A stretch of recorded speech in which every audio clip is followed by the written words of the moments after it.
You're viewing the proposed hunting seasons for 2025 that cover the Baggs Biologist District. I am Phil Dahm. I am the Baggs Wildlife Biologist for Wyoming Game and Fish. This presentation will go in order by chapter and species as they occur in regulation. That'll be Chapter 5, Pronghorn. We'll cover hunt areas 53 and 57. Chapter 6, Deer. That'll be hunt areas 82 and 100. Chapter 7, Elk. Hunt areas 21 and 124. And finally, Chapter 8, Moose. We'll only look at hunt area 41. If you're interested in more details about the Snowy Range moose herd and hunt area 41, you can view the Saratoga Wildlife Biologist's presentation. First up, we'll take a look at Chapter 5, Pronghorn, and we'll look at the Baggs Pronghorn herd first. That is hunt areas 53 and 55, as you can see in the south central part of Wyoming. Hunt area 53 is managed by the Baggs District. Hunt area 55 is managed by the Rawlins District. The Baggs Pronghorn herd is managed by objective with a population objective of 9,000 pronghorn and a buck ratio objective under the recreational management strategy of 30 to 59 bucks per 100 does. And that is assessed before the hunting season. 2024, the postseason population estimate was a little over 3,000, a little bit of recovery since 2023. We were a little over 2,000. Percentage-wise, a pretty good increase due to the quality fawn crop, but still considerably below that objective of 9,000 animals. This is due nearly entirely to the winter of 2022, 2023, just unbelievable amount of mortality contributing to those low population numbers. The fawn ratio is the good news of 2024. Across the whole herd, it was 100 fawns per 100 does. That is considerably higher than the last 5-year average of 56, and that is directly due to the low population numbers, so quality habitats, but also due to animals being in excellent body condition due to quality habitats, but also due to a couple of light winters in a row. The buck ratio was 35 bucks per 100 does across the herd. And while that is within objective at the lower end, it is, as you can see, much lower than the average of 54 bucks per 100 does that we've seen over the last 5 years. We'll talk about that buck ratio a little bit later.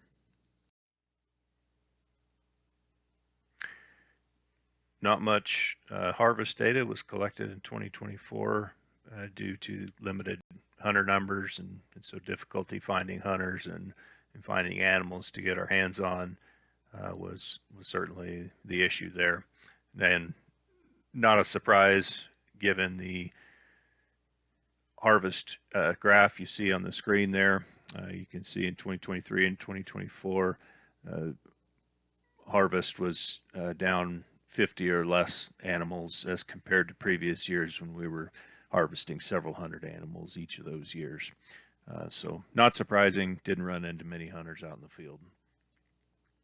Hunter satisfaction from the survey, that typically ranges for a lot of pronghorn hunts 80 to 90% or more, just due to the ability to find animals and have a good quality hunt.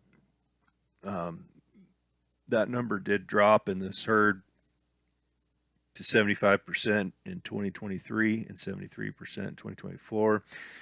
It doesn't look like that much of a decrease, but once you split out 53 and 55 satisfaction numbers, hunt area 55 had more sort of regular satisfaction, while 53 was quite low, and that speaks to the the density and distribution of antelope in 53 still being skewed and still lacking any sort of recovery since the severe winter a couple years ago, while 55 seems to have more normal distribution of animals and probably a little bit better density of animals across the board. The harvest survey comments were about as to be expected. Difficulty finding bucks, so speaks to the low buck ratios we're seeing. Also difficulty finding quality bucks and quality animals, and animals of any significant age to them. This is to be expected again with the severe winter and the kind of mortality we had. The hunts just aren't meeting, living up to the expectations of the guys hunting and that have hunted here before in particular.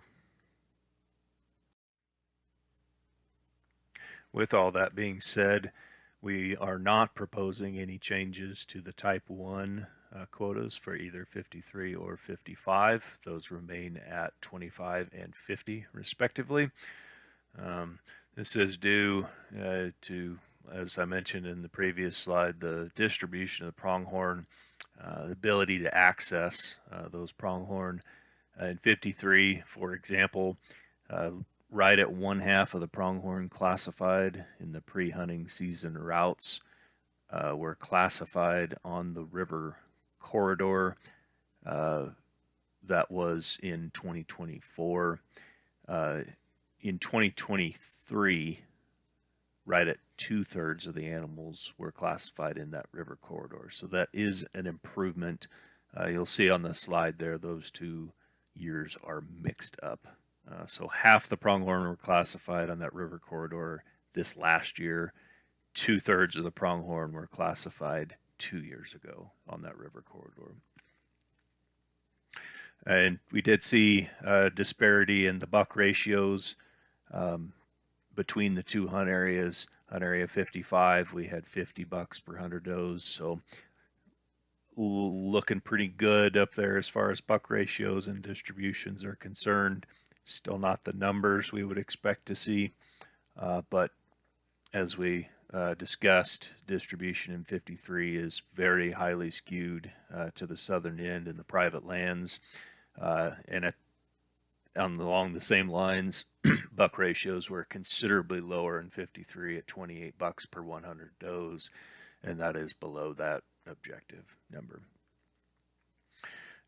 With these season quotas, we expect we'll harvest about 10% of the bucks available in the coming hunting season in 2025.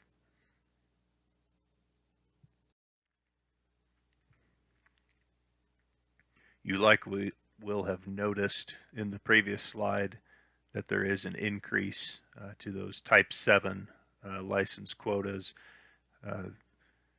from 25 to 75. We've also extended that season to November 30th. The logical question to ask is, why are we harvesting does when we have such a low population? So let's talk about that. This is an area down in the far southwest corner of this map that's shown on the screen, the southwest corner of the hunt area 53. This is a very restricted area that's south of Highway 70. Antelope a few years ago traveled south into this area when they could overtop fences on top of snowdrifts, and when it was time to head back to the north in the spring, they were unable to do so due to those same fences. Game and Fish had efforts to move animals back across the highway, back across the river bottom by opening gates, cutting fence down.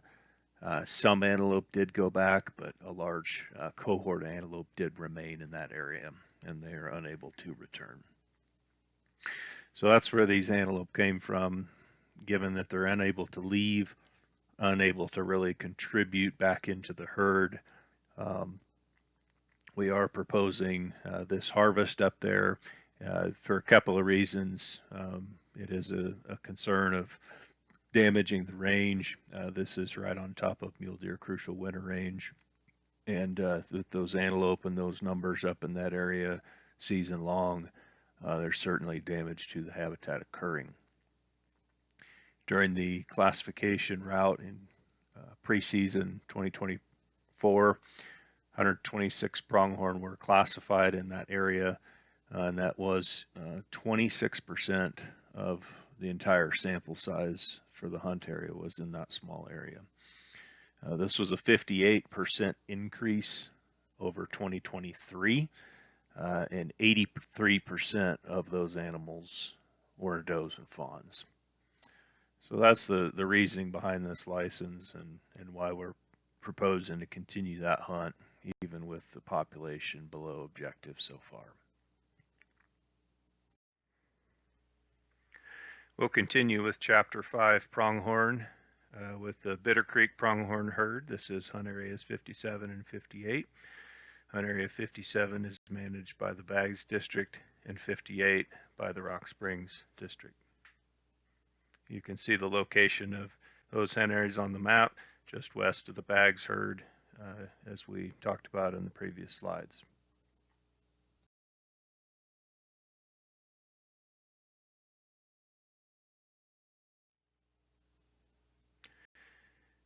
This herd is managed with population objectives and buck ratio objectives. The population objective is 12,000, and this is a special management herd. As a result, the buck ratio objective is 60 to 70 bucks per 100 does. 2024 postseason population estimate from the model was about 6,000 animals. You can see that's an increase over 2023. We had 5,000 animals. These are decent estimates, even with the winter of 22-23. Feel like that recovery has kind of started at this point with good fawn productivity in 2024 in those classification routes. Before the hunting season, we did see 70 fawns per 100 does during that across the whole herd. The 5-year previous average was 40. 40 is very common in this herd, even going back a much longer time period. So 70 is a really impressive number, even as we just looked at the Baggs herd that had 100 fawns per 100 does, being that the Bitter Creek herd is in a more desert, lower precipitation zone. It's just a much less productive herd, and so this number of 70 is a really good number for this herd. The buck ratio from the classification routes was 48 bucks per 100 does across the herd. You can see the 5-year average is about 59 there. We typically run right around the low end of that objective range to about the middle. 65, is kind of about where we typically top out. So we are pretty good ways below that buck ratio objective this year. I did want to again mention kind of satisfaction, hunter satisfaction here in this herd. It's not an objective, but it is data that we collect from the harvest survey. It's normally 80 to 90% or more. Hunters are typically very happy with this hunt, even if maybe they don't quite find the quality they're looking for. The really high buck ratios lead to a really high quality hunt and a lot of bucks to look over. 2023, we did see a decent little dip in that satisfaction after the winter, but that climbed back up to 79% this last year. However, we did see lower satisfaction overall in hunt area 57, 58. Seem much more normal, not just the satisfaction metric, but also just pronghorn numbers, densities of pronghorn as they're distributed across that landscape, and just hunter comments in general were a little bit more positive as far as hunt area 58 went, and that it makes sense. It was in the winter of 22, 23, we saw snow packs were significantly lighter as you got west of Bitter Creek Road out there into 58. So those antelope were able to find refuge a little bit more easily that year than the 57 antelope were. We did age 9 harvested bucks via the front 2 incisors, and counting those cementum annuli, those growth rings inside the teeth. Those 9 bucks, we did average 5.9 years old, so something of an indication that we're not necessarily eating into older age classes or younger age classes, with those older age classes being the ones harvested, even if perhaps the quality of the horns maybe isn't quite there and the numbers aren't quite there. With the harvest survey comments, I mentioned that already, but a lot of comments in 57, a lot of disappointed hunters, and just hunts that aren't really meeting the expectations of what guys have come to find in this area. And you can see the harvest trends in the graph there in the middle of the screen. Track 2023, right after the bad winter, we trimmed licenses by about 60%. 2024, we harvested a few more animals, and that was due to that hunt down in the southeast corner of 57 on irrigated lands. And we'll talk some more about that here in a minute. All of that said, we are proposing to decrease the quota for hunt area 57 for those type 1 licenses. We have been at 175. Like I said, that was kind of about a 60% decrease pre-winter 22-23. We are proposing to decrease that down to 100. This is to address the buck ratios being below objective, and in particular in hunt area 57, kind of taking the brunt of those buck ratios and the brunt of the poor quality of the hunt, as it is now over 58. So the 58 quota is going to remain the same. I don't believe the hunt is causing the buck ratios to be lower, as we've seen in some other areas, some neighboring hunt areas. I think of hunt area 53 primarily as lower buck ratios kind of across the board, and it's kind of a difficult thing for me to put my finger on what exactly is going on there. But as in 53, we've only been harvesting 25. We've only had 25 tags and have been harvesting a significant fewer number of bucks than that. So there's no chance that the hunt has been affecting buck ratios over there. So it's a hard one to put a finger on, but we're responding to the buck ratio being below objective nonetheless. These quotas should put us in the ballpark of about 10% of our available bucks being harvested in 2025 this year.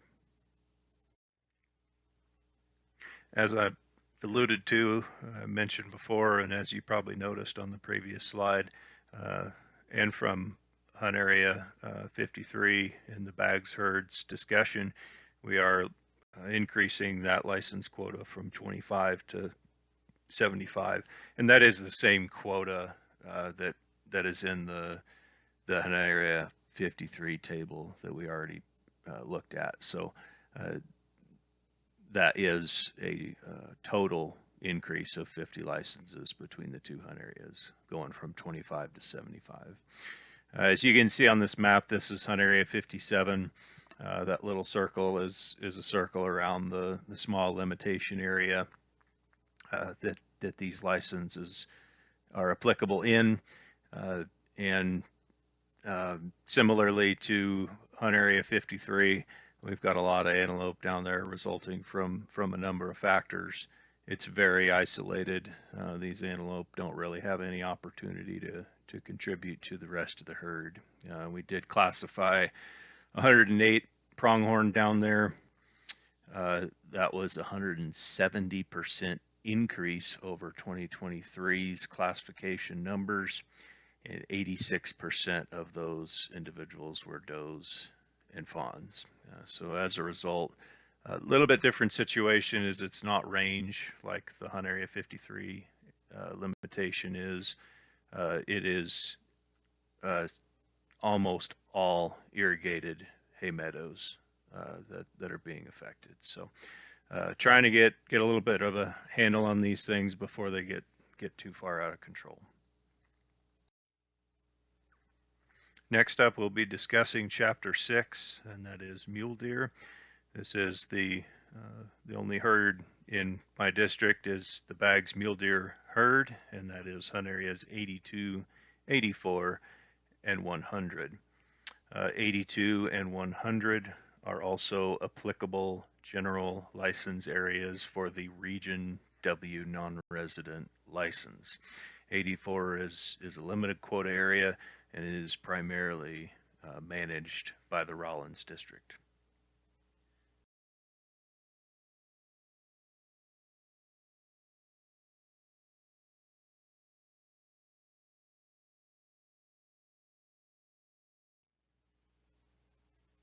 First up for Baggs mule deer, we'll take a look at the hunt this last year. It was very limited in opportunity as far as the duration. In 2024, it was 6 days long. It did include a weekend, both Saturday and Sunday. We had about 1,900 hunters, harvest about 650 bucks, as you can see from the graph there. Not the lowest in very recent history, but going back prior to the last 3 or 4 years, it's been since about 1985 that we had similar numbers. So not an unprecedented level of harvest, but also very quite low when you look back over the course of the last 10 years. Somewhat counter to that was the hunter satisfaction climbed to 46%, which actually matches the 5-year average and is a significant increase over 2023, which was 23%. I think that can be explained by the antler point restriction being removed for 1 year in 2024, and a lot of guys probably had an opportunity to kill a buck that they haven't been able to have that opportunity at in the last 3 years prior. So I think that's probably what's going on there. Harvest survey comment wise, about what you'd expect coming out of a hard winter. We all know it, the population is down. The hunt was tough. The hunt was short. It was warm. It was dry. And as a result, it was a difficult hunt. And so guys were struggling to find bucks. Guys were dealing with some hunter crowding issues. Even though hunter numbers have declined considerably in the last several years, when you put that many hunters in just a 6-day window, it stands to reason that we're going to have some crowding issues. Although by the last couple days of the hunt, there were hunters were generally a lot fewer and farther between as compared to the first couple days. Let's move on to objectives for the Baggs herd here. Population objective is 19,000. That is post-hunting season. This herd is special management. As a result, we're looking for at least 30 bucks per 100 does. In the 2024 population modeling effort, we did model about 14,000 mule deer, which is below that objective of 19,000. It was a pretty good increase over 2023. We had a record fawn crop at 84 fawns per 100 does. That is the highest that we've seen in the Baggs herd, or at least that we have on record. The last 5-year average, just for comparison purposes, was 62. Buck ratios were below objective, but increased over 2023. With 2023, we had 18 bucks per 100 does. This last year, 24, we had 20 bucks per 100 does. The average for the last 5 years was 26, and usually we average a little closer to that 30 mark, but that last year or so has dragged that average down to that 26 mark. You can see on the population graph, when we had the hard winter 22, 23, we had a pretty significant decline from mortality resulting from that winter. And keep in mind that this 11,833 estimate, that includes fawn productivity for the 2023 year. So probably about 3,000 fawns. We probably had about 8,000 mule deer coming out of that winter of 22-23. So from 8,000 to about 14,000 and change, we are making some pretty good progress with this population in terms of the objective. But it is a young population. To help corroborate our population estimate, we started designing a survey sampling effort for our composition, our classification, data gathering exercise in December. We are designing that now in a way that we can actually get an on-the-ground population estimate from that. And if you recall from last year, we did what was called a siteability estimate. That is a similar effort, just kind of an order of magnitude larger in terms of budget and flight time and area covered. So this is kind of just a scaled down version of that. And the objective here is to figure out, of course, how many deer we have on the ground. There's two things to keep in mind. Resource constraints, aka budget, mean we can't fly the whole herd. We can't even fly all of the winter range. And so we have to sample a portion of it. And so what we're going to do is we're going to take what we know from the flight about that sample, and then we're going to apply it to the areas that we did not fly to come up with our estimate. We also, due to missing deer, for example, deer and junipers are a lot harder to spot. We have to be able to account for deer that we miss. And so we have a estimate of a way to account for those quote unquote missing deer, and we'll apply that to what we the sample, what we know about the sample as well, to come up with the estimate.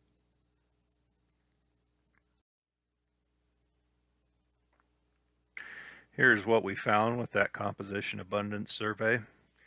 You can see on the map on the right, we have light blue areas. Those areas are what we would consider low density mule deer winter ranges. We have the dark blue areas, and those areas we would consider high density mule deer winter ranges. And then within those, you can see the sample of blocks that we actually surveyed. Those are in gray, and you can also see the red circles are indicative of the groups of deer that we observed. So we flew and observed or sampled about 26% of the high density mule deer winter ranges. We sampled about 6% of the low density mule deer ranges. We observed about 2,300 deer in the highs and 181 deer in the lows. So recall that we have to correct for the number of mule deer we miss. Remember the junipers, we can't see all the deer, right? So correcting for those deer, and also correcting for the 74% of the high density areas that we did not fly, and the 94% of the low density areas we did not fly, we get an estimate of about 15,000 mule deer. And that does corroborate our modeled population estimate, which was about 14,000 and change. Now, logic would dictate that you would say that's not very many blocks you sampled, and you would be correct. As a result, the confidence intervals on this 15,000 estimate are quite wide. However, the estimate itself is still valuable, and it's still valuable for that model and corroborating the results we kind of found in that model. This next slide here is going to be an update on chronic wasting disease sampling within the Baggs herd. The last time we sampled in this herd was 2018. We are on a schedule to resample it once every 5 years. And so we were due to sample in 2023. Due to the very limited hunting opportunity in that year, we were not able to attain an adequate sample size to get a good prevalence estimate. So we carried that sampling effort over into 2024.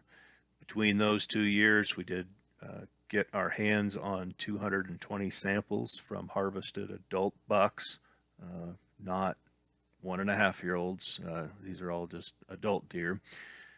And we did find 16% of those were positive for chronic wasting disease. Separating the 2 years out, we had about 100 and change samples from each year, and the estimate for prevalence was essentially the same for both years when you look at them individually. We will be sampling again as a result of the 5-year window.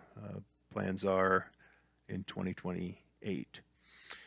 2018, we did see about half the prevalence that we saw in 2023 and 2024. So a pretty considerable increase when you consider that it took us about almost 20 years to go from essentially 0% prevalence when we started looking back around 2000 up to about 8% in 2018. And we essentially doubled that prevalence again in just 5 years. So pretty significant, pretty concerning, and something we'll need to continue hashing out as we move forward in the Baggs herd.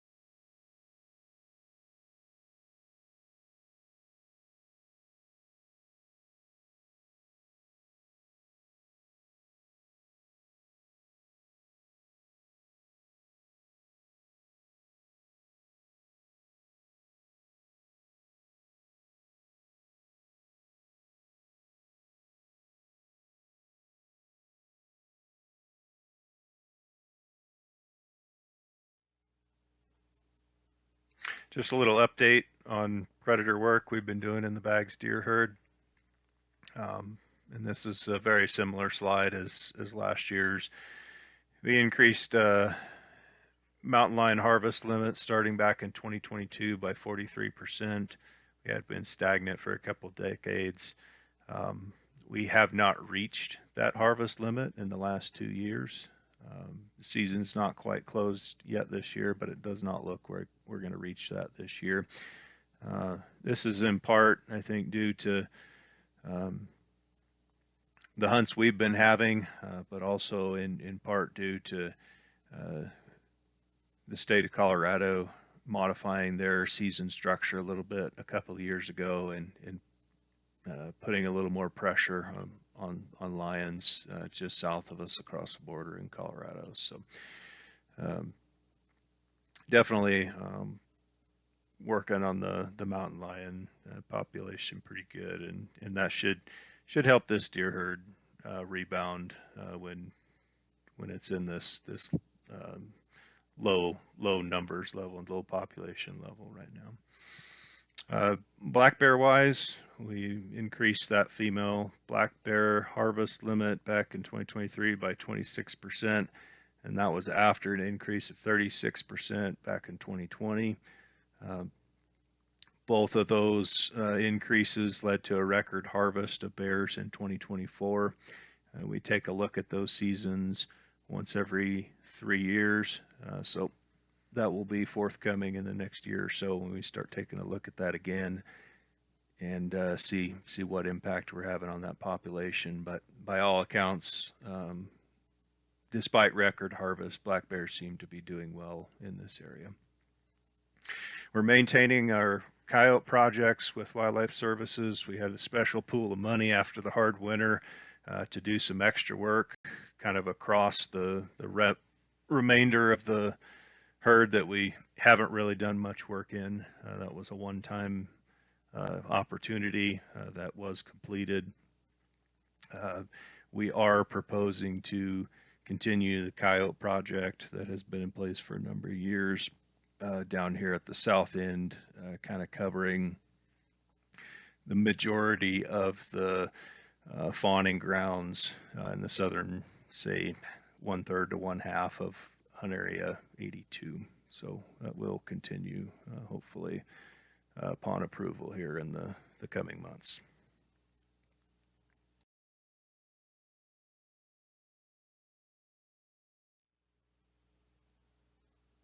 So with all those things in mind, let's set this Bag's Mule Deer 2025 hunting season. We remember we'd had the highest fawn ratio in 2024 that we've ever documented in bags at 84 fawns per 100 does. That is relative to last year's lowest fawn ratio ever documented at 41. This coming year, we're expecting, as a result of that, that we're going to have a really high quality in both size and numbers of 1.5-year-old or yearling bucks coming up this fall. So also on top of that, winter ranges are in good shape in terms of habitats. We had a good growing season both in 2023 and 2024. So leader growth on shrubs has been good. Had a pretty light snow year and not an incredibly cold temperature year in both years as well. And so with these existing low deer densities, we've got really good body condition on these mule deer, and we're going to have really high survival coming out of the winter 24-25 as a result. And again, these things are going to lead, as far as the hunt is concerned, to phenomenal 1.5-year-old or yearling buck numbers in 2025. And so in summary, these good fawn ratios in the previous year, plus an antler point restriction in the current year, 2025, is going to equal more mature bucks in coming years, in 2, 3, 4 years out.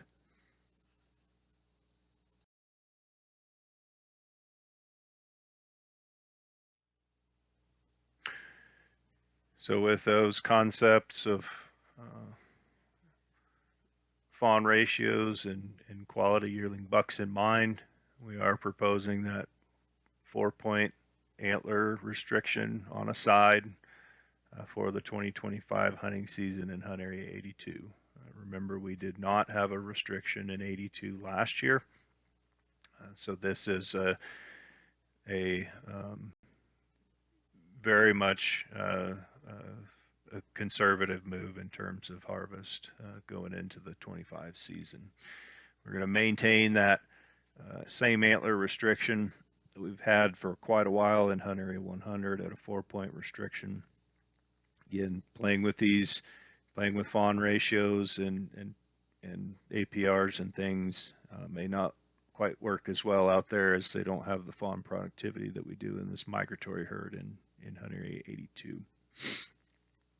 We're also proposing to add a couple of days to the 82 general hunt, bring that to October 8th instead of October 6th.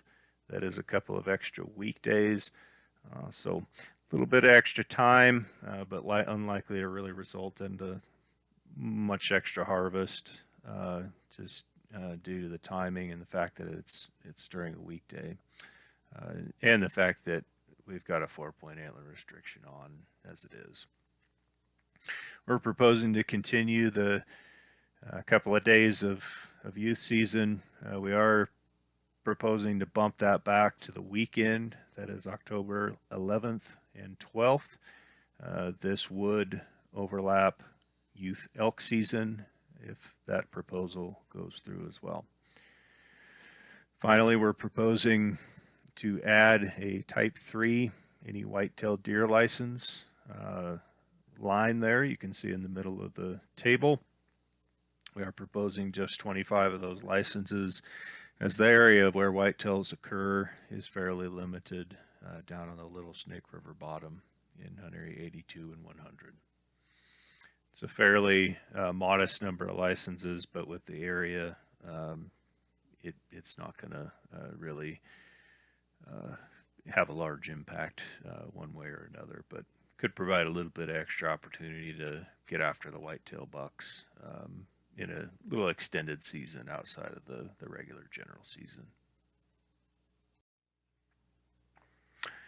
And that's it for deer. We're going to move on now to Chapter 7, which is elk, and we'll be starting Chapter 7 with the petition elk herd.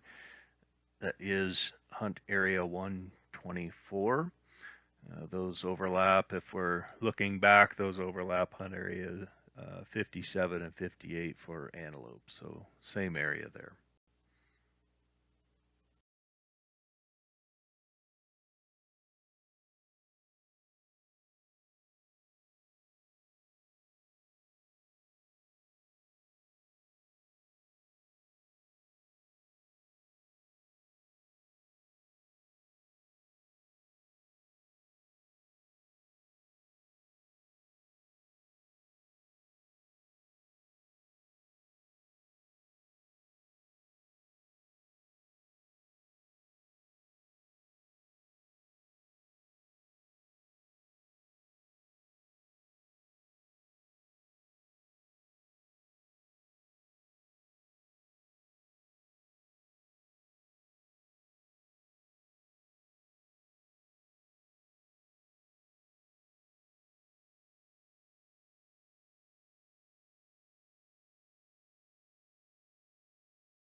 The petition elk herd does operate on a satisfaction-based objective, and that is landowner satisfaction and hunter satisfaction are the two components of that. So this bar graph shows those two things over time. You can see 5-6 years ago, hunter satisfaction was actually lower than landowner satisfaction, and that has inverted over the course of the last 3 or 4 years.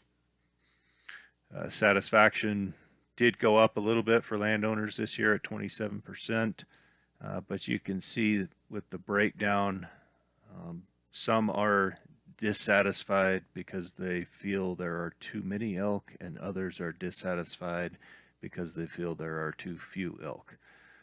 And so it provides a bit of a challenge when trying to manage this elk population. Hunter satisfaction hit a record high for the petition herd in 2024, with 89% of hunters satisfied. That was tied directly to success of the hunters.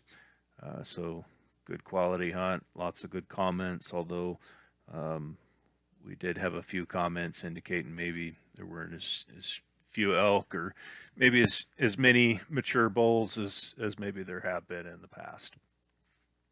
We do assess the average age of harvested bulls in this herd as sort of a sub-objective. That 3-year average this year was 6.8, and the average for 2024 was 6.5.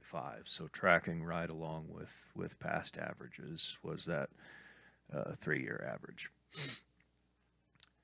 This indicates that there's a good opportunity still, even with some mortality from the 2022-23 winter. There's still some pretty good opportunity to find and harvest mature bulls out there. As indicated by the bar graph on the right, we did have a pretty good harvest this last year in 2024 in terms of the number of elk we killed.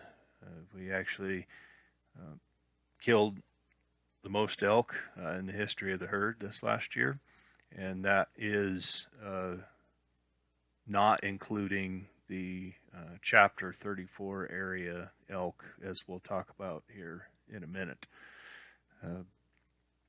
We did have, as I mentioned, increased hunter satisfaction, but also hunter success on all existing license types, meaning we had a type 6 this last year for the first time, so we had no previous data to look at there, but the type 1 and type 4 success and satisfaction went up this last year.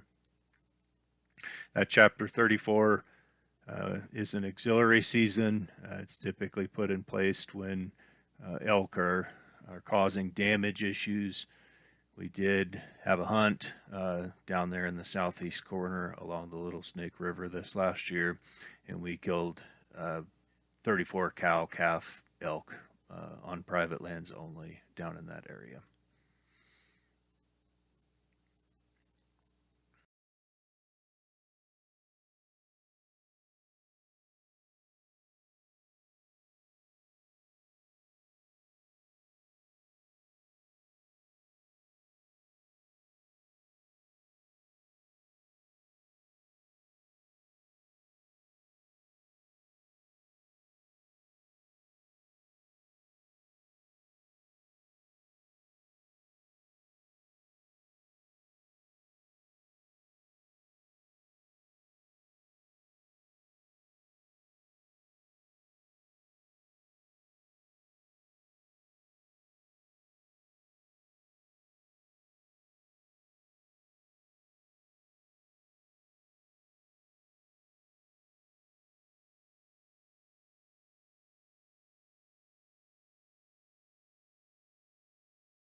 As a result of those record highs in terms of satisfaction and harvest success, we are proposing to increase both the type 1 and type 4 quotas.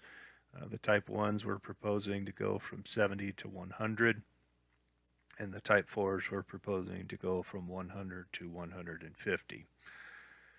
As there is additional opportunity to be had in both of those arenas, and this should also help with, hopefully help with landowner satisfaction.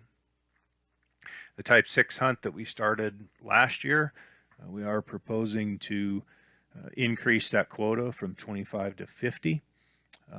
Not that we necessarily want more elk harvested in the small area from last year, but we're expanding that area up to include the flat tops as well. And so with more licenses, we'd like to have a little bit more opportunity area for the hunters to be in. And again, this is to help address elk numbers in and around the Little Snake River, but also to help reduce elk numbers some in and around the crucial mule deer winter ranges in terms of Poison Basin and then on up to the flat tops. You can see in the table that we're also proposing to transition those type 4s when we get late in the season. They've got some limitations on them to be valid in the month of December up there at the north end of the unit, which has been the case for a long time. But we also are making a change and adding to that that same restricted area as the type 6s, but only for the months of December and January. We're also proposing to bump forward the type 4 and type 6 open dates from October 15th and August 15th respectively, both to August 25th. This will be to allow type 1 hunters an opportunity to go out and look for bulls and harvest bulls prior to when we open those seasons. All right, let's continue on with Chapter 7, elk, with the Sierra Madre elk herd. That is hunt areas 13, 15, 21, 108, and 130. These areas also are part of the non-resident Region S license, where there are general seasons to be had. Hunt Area 21 is managed by the Baggs District, Hunt Area 108 and 130 by the Rollins District, and Hunt Area 13 and 15 by the Saratoga District. So if you're interested in those seasons, please view those biologist respective PowerPoint presentations.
The objective for the Sierra Madre herd is a trend count objective, meaning we've got a somewhat fixed flight area that we fly and we count elk, and that objective is 5,000.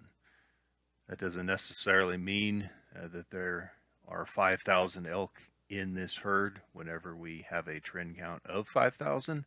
It just means that we counted 5,000 in our repeatable count areas. This herd is managed recreationally. We did not, unfortunately, fly this herd for the trend count assessment, and this was due to budget constraints this year.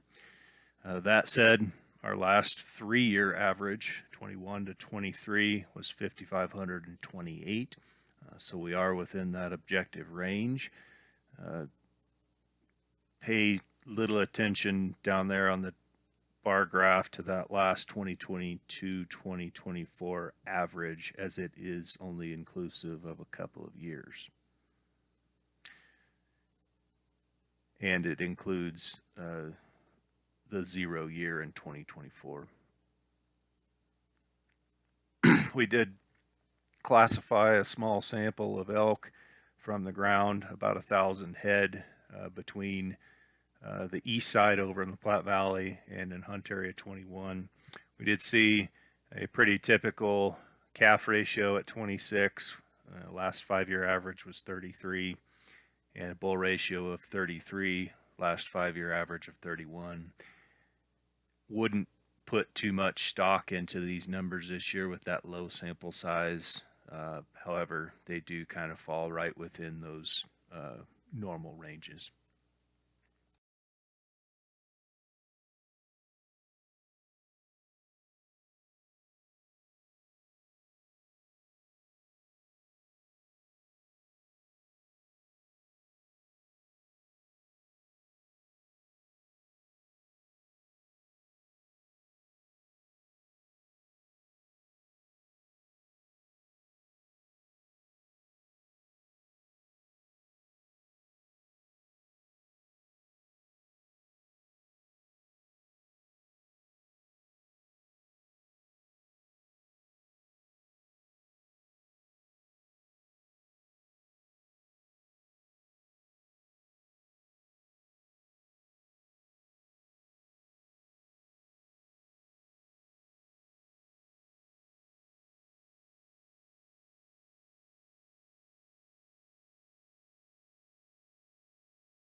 With about 5,200 hunters and 2,200 elk harvested this last year in 24, we returned to pre-2023 levels of harvest. So pretty similar harvest occurring again this year as to previous years. The only real explanation perhaps for 2023 being lower is either some impacts from the winter of 22-23, or perhaps some perceptions that there were impacts, and maybe a little less participation occurring. Outside of that, the satisfaction across the herd increased a bit to 63%. That's really good for general hunt areas, as the majority of the participation in this herd comes from 13, 15, and 21. A large contributor to that 63% is Hunt Area 108, which is entirely limited quota. That's a result of the checkerboard land ownership up there. So only so many hunters can quote unquote fit into that hunt area as a result. But that is quite high satisfaction up there. Hunters did struggle a bit at times to find elk, and when elk were to be found, they were found in fairly small groups. Although towards the latter end of the season, in the 1st of November, there were some pretty large groups of elk coming off the forest out on BLM lands and in places where they were more visible. We did sample for brucellosis in Hunt Area 13 and 15 this year.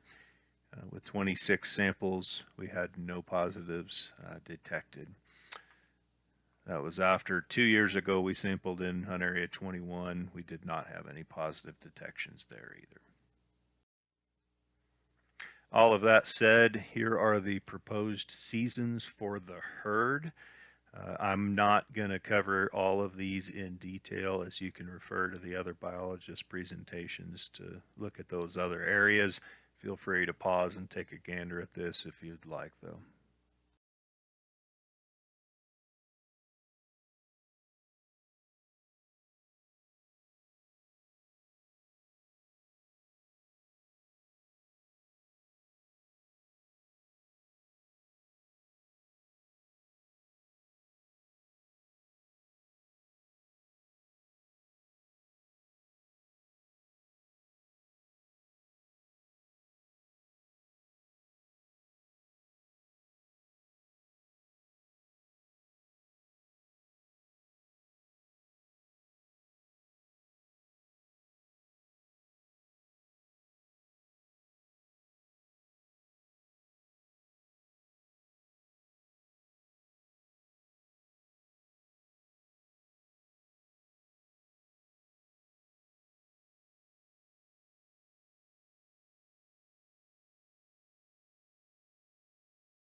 So here are the hunting seasons for Hunt Area 21 only, and our proposed changes. We did tweak on that Type 6 season close date a little bit to the 20th. I'd like to standardize that if possible and just kind of leave it at the 20th every year, given that that's a limited quota license. Um, we don't need to play with harvest in terms of season dates on that one. We did propose to change that youth season again to occur on the weekend. That is October 11th and 12th. And once again, we're doing that to provide that youth opportunity on a weekend and to align that season with the youth mule deer opportunity.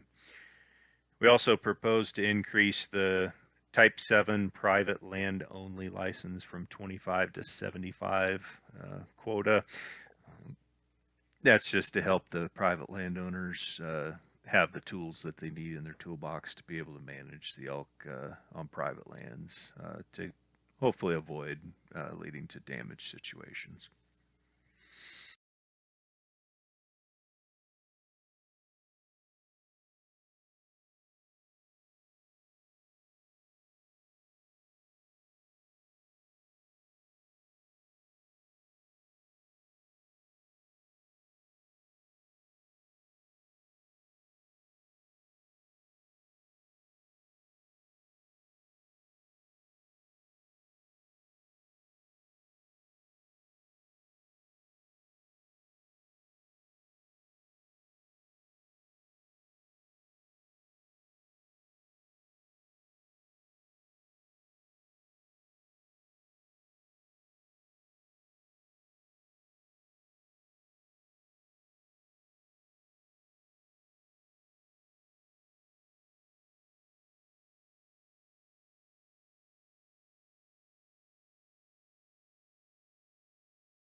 Here are the non-resident Region S regions as they were in 2024.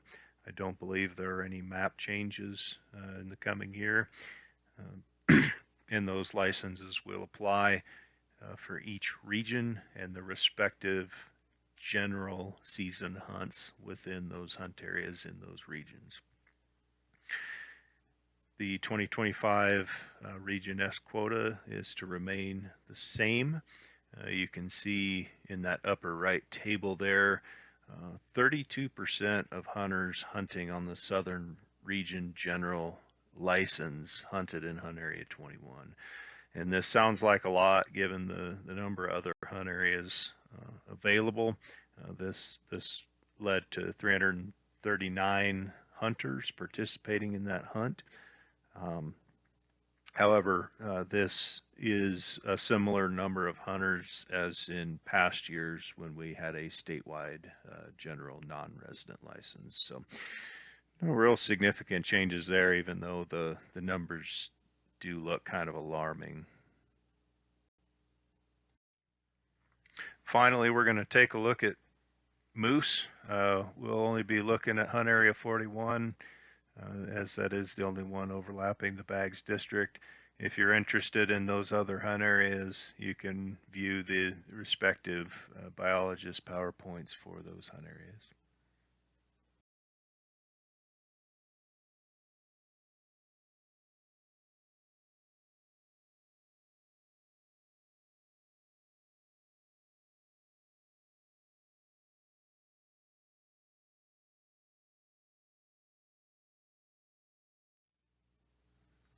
So how did the 2024 hunt go? If you recall, this was our first year to have a quota of 5 licenses in Hunt Area 41 alone. In the past, those 3 hunt areas in the table there on the right have been combined for the Type 1 license. We did harvest 5 adult bulls on those 5 licenses. We had an average age of about 5.5 years old for those bulls. We also harvested 1 cow in Hunt Area 41 on the Type 4 license. The classification flight for the Snowy Range moose, this is herd wide, not just Hunt Area 41. We had 44 calves per 100 cows, 15 yearling bulls per 100 cows, and 87 adult bulls per 100 cows. So pretty good ratios moving forward for this moose population. Proposed changes for Hunt Area 41. We are proposing this year that all 5 of those 41 licenses are going to be allocated to residents, essentially just switching up with Hunt Area 45, where they're going to take 4 residents and 1 non-resident. So no big changes to 41 hunt this year. That is it for seasons for the Baggs Biologist District. If you'd like to provide comments on these proposals, please feel free to do that. All comments are shared with the Wyoming Game and Fish Commissioners. You need to submit your comments by April 2nd, 2025 at 5 p.m. That is the comment deadline. The website for submitting comments and taking a look at all the regulations and things is in the center of this slide. If you would like to provide written comments, that address is in the lower left corner of this slide.